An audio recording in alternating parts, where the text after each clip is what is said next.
Now, let's take a look at the example data we will use. We are going to evaluate the genome assembly of a Salmonella enterica isolate, which is this one here. So we will download the genome assembly, which is this one, and then run Busco on it. I will leave the link to this page in the description box. So when you are here, you can click to download it. But because I am working on a terminal, I will get a download link and then use that. So to get a download link, I need to right click and then go to copy link. So the link has been copied. I'll leave the download link also in the description box.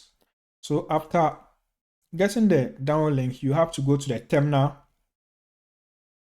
and then download. So I'll first create a directory. So I'll say make the genome assembly.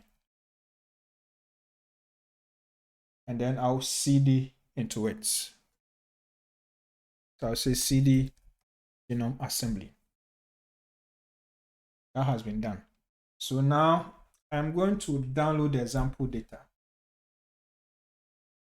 So I'll use wget to do it.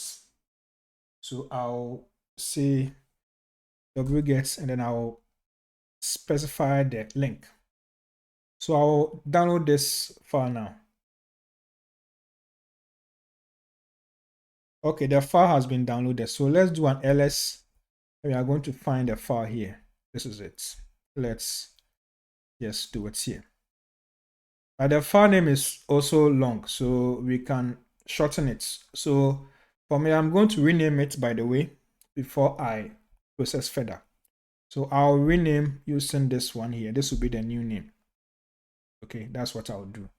So what I'll do next is to first extract the contents and then I'll do the rename. That will make things shorter for us.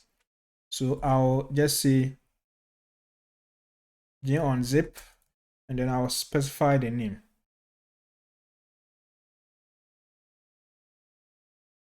Which is this one here. And then I'll execute this command. So this will download the file for us. So let's do an ls and we are going to find the file here. This is it. So now I'm going to rename it because this name is too long for me. So to rename, I'll say mv and I'll specify the original name. And I'll also indicate the new name, which is this one here. And I'll say .fne. That's it. You can also use .fasta because it's a fasta file. It depends on what you want, by the way.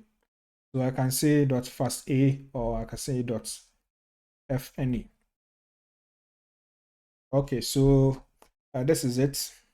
This is the new name. Again, I repeat, you can change the extension and make it .fasta is also fine, but I'll keep it as it is. So I'll rename now. Perfect, that has been done. So let's do an ls and we are going to find a file there. Perfect.